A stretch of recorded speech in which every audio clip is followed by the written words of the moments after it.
Hey, what's up, everybody? This is Matt. I'm here to show off another quick little haul for you guys. I've built up some comics for the last couple weeks and decided I was going to just drop them on you here.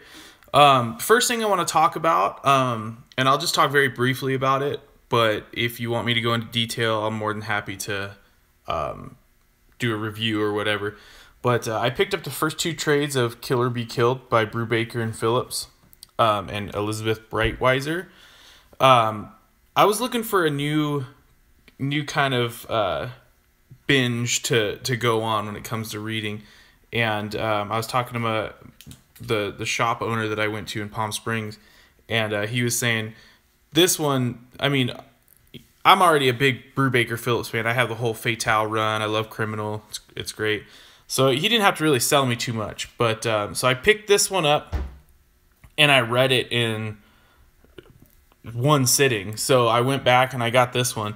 If you guys aren't reading Kill or Be Killed, I highly, highly, highly recommend checking it out.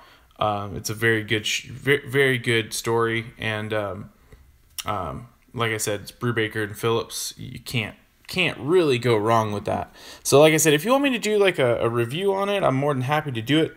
I just don't, I don't know if it's warranted or whatever. So, but yeah, check that out if you can. I think the volume 1's only $10. It's like the first 4 issues, and it's only $10. So, pretty cool.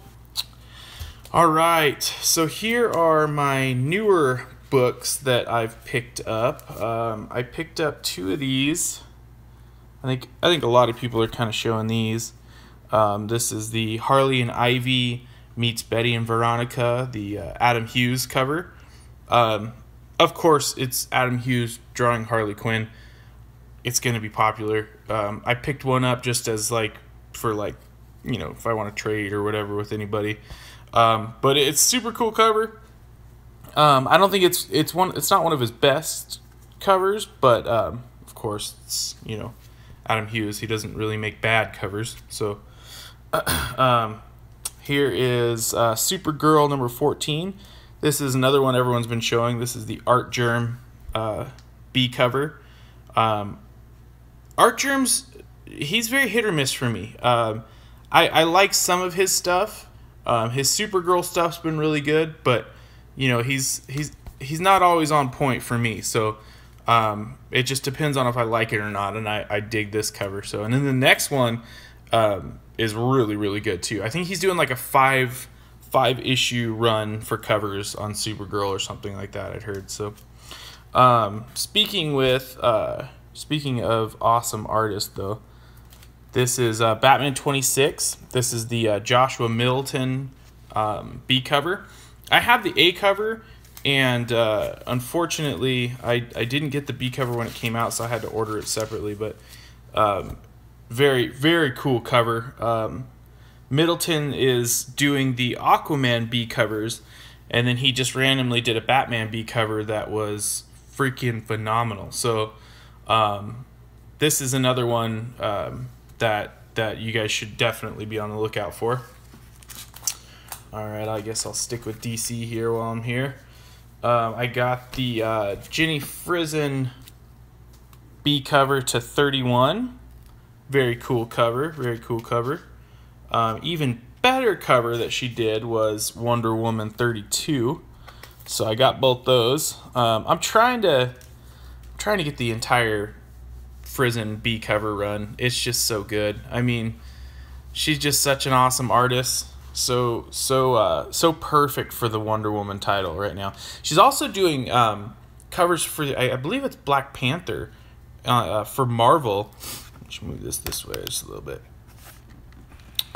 Which are really good too, but she just dominates these Wonder Woman covers, man. I'll tell you what. Then I picked up this one. This is Batman 33. I didn't even know this was this was going to be the B cover. This is Olivier Coipel. He's probably one of my favorite artists that's been working for Marvel for the last couple years. But when I saw this cover, I was like, holy but Jesus, I got to get that. Because I went down to the Palm Springs shop that I've been going to lately, and I had the regular cover in my hand, and then I walked up to the counter, and I just saw it sitting there. I'm like, what is that? And he's like, oh, that's the B cover. I'm like, no way.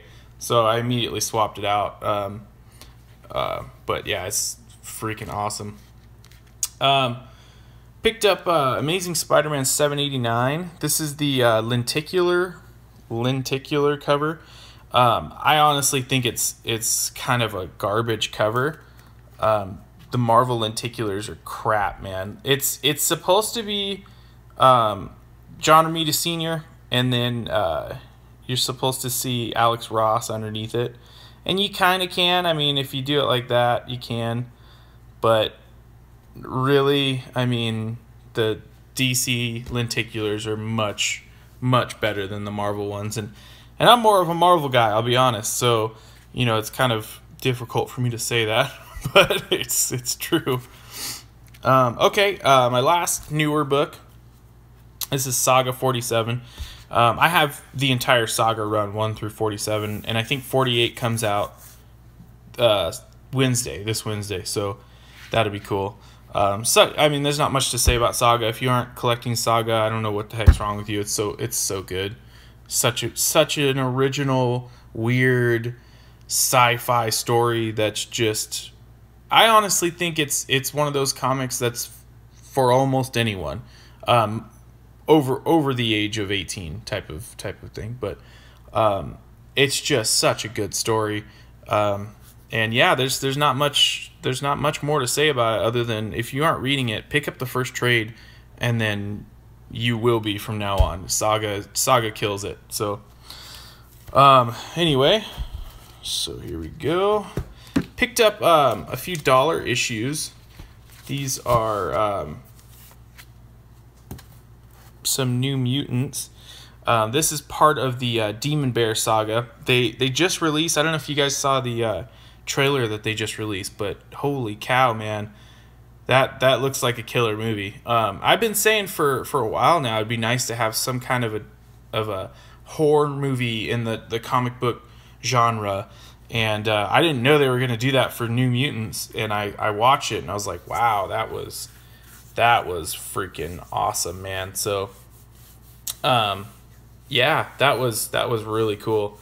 But anyway, so I picked some, so I'll put these right here. I picked up some dollar issues. This is New Mutants number 20. Awesome Bill Sienkiewicz cover art. Chris Claremont, of course, killing it on writing. This is 22. This is 23. All right, then we're jumping to 29 and 31. So I believe 31 or 32 is the last of the Sienkiewicz run. But yeah, for $1, I'm not going to leave those there. Absolutely not. All right, picked up a couple Batman comics. This is Batman Detective Comics 404. I believe this is a Neal Adams cover. I want to say that's Neal Adams because I know the next one is. This is Detective Comics 408. This is a Neal Adams cover. I fortunately got a signed copy from Neal Adams, Marv Wolfman, who was the editor, and Len Wein, who was the writer on this book. So this is my second copy. This isn't signed, but such an awesome cover. I don't really think this one gets too much attention when it comes to covers, but man, so bitchin'. Great cover. Then it was my birthday a couple days ago, so my kick-ass wife went through. As you guys probably know, I'm collecting Daredevil. I just fortunately picked up issue number 1, but I've got a little ways to go, and there's some holes in my collection.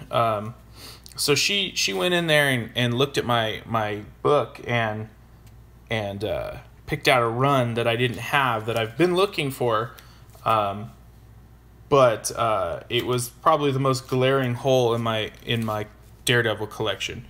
But so yeah, she went in there and she picked me up the entire Born Again saga. This is Daredevil 227, 228, some Frank Miller goodness here. 229. All right. There's 230. Move that camera real quick. Here's 231. And this is such a good story. I have it in the trade, but I didn't have the single issues. This is 232. Awesome David Mazzucchelli covers. And then there is 233.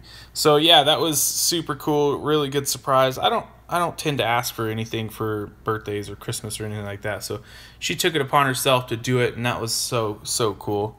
Such an awesome wife. All right.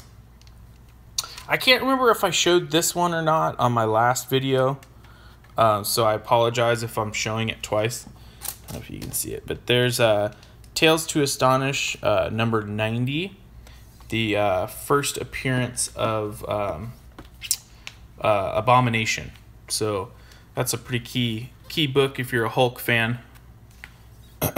So that one's good. Like I said, I apologize if I showed that already, but oh well, you get to see it again.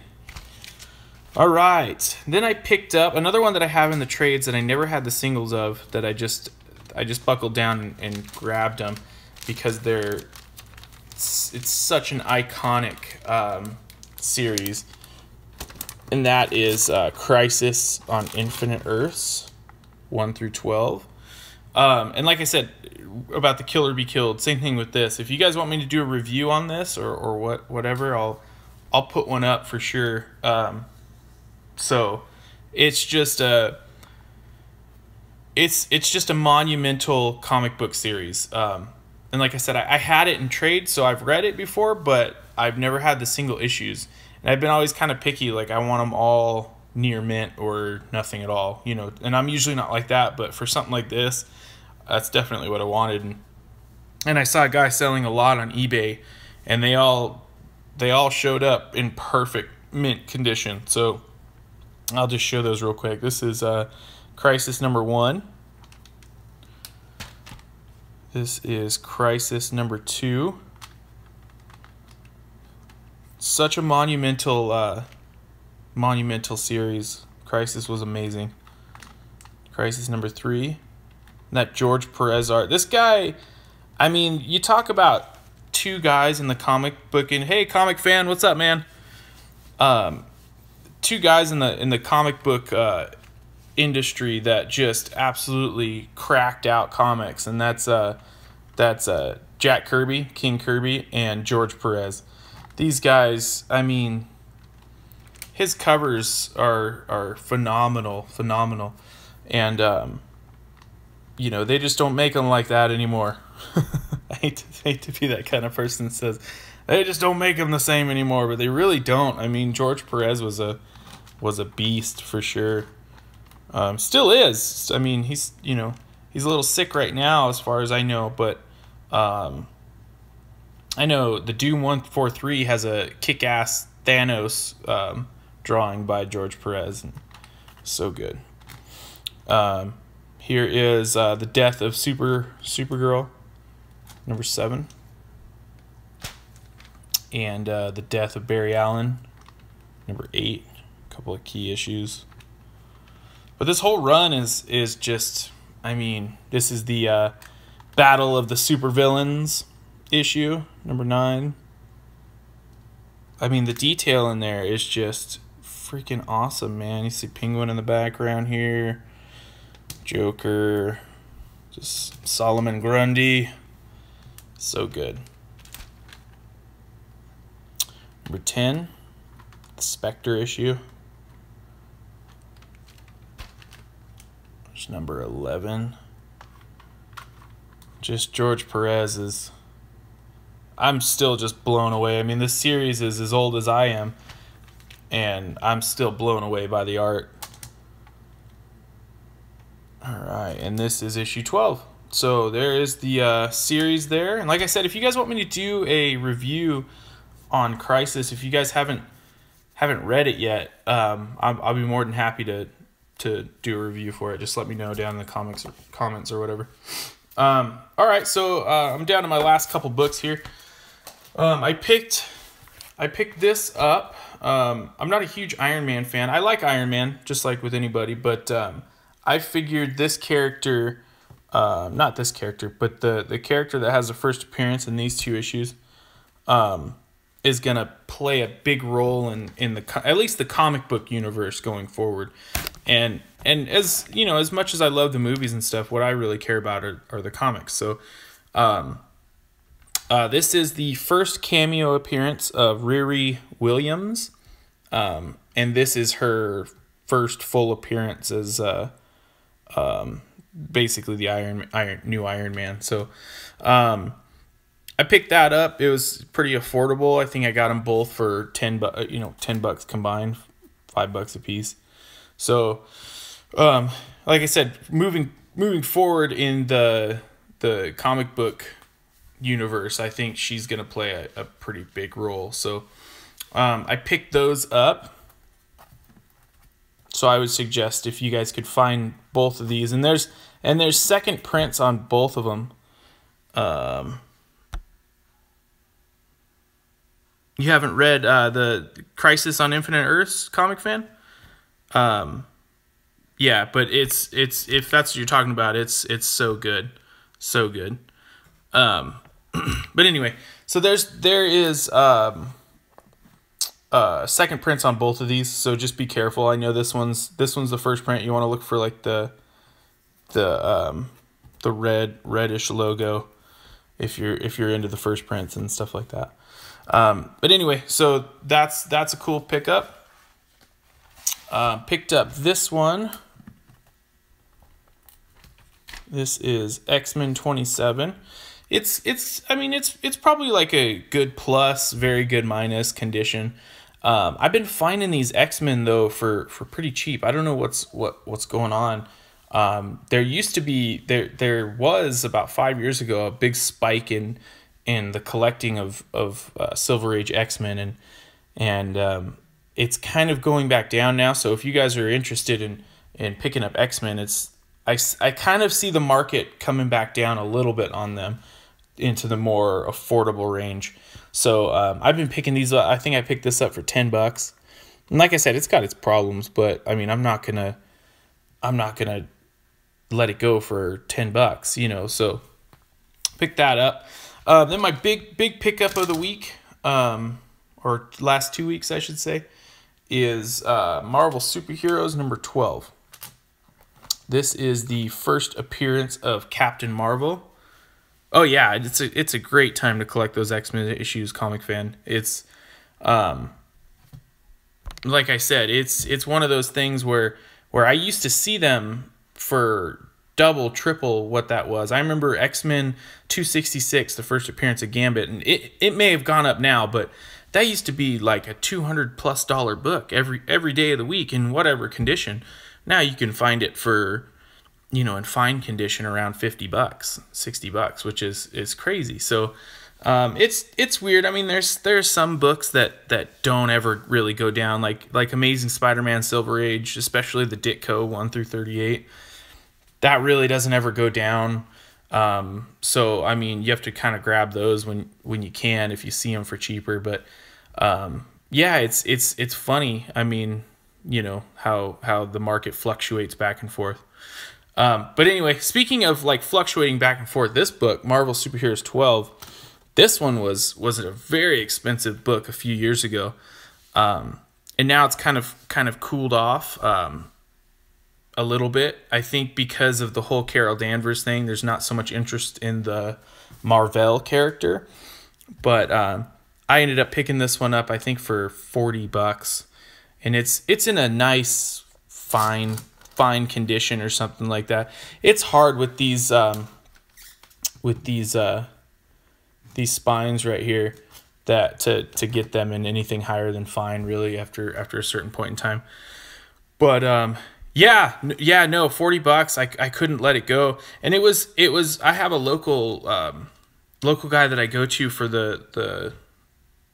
at the swap meet, Comic Fan, and he takes other books and does trade, and he's very negotiable. So I ended up trading in a bunch of other books on top of the $40. So it was probably a little bit more, but cash wise, I only spent $40 on it. So but yeah, I mean, you'd be surprised how cool people are if you just shoot them an offer, and it doesn't hurt.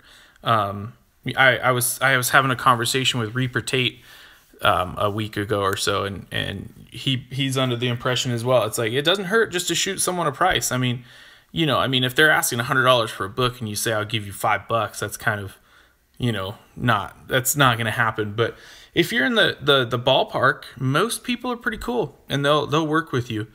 Yeah, he gave me a really good deal on it, and yeah, I'm very, very happy to have it. So, and like I said, guys, this is my haul. I appreciate you guys watching. And if you guys want me to do a review on Kill or Be Killed or Crisis on Infinite Earth, I'll throw up another video or whatever. So just let me know. All right, guys, thanks for tuning in, and I'll catch you guys next time. All right, bye.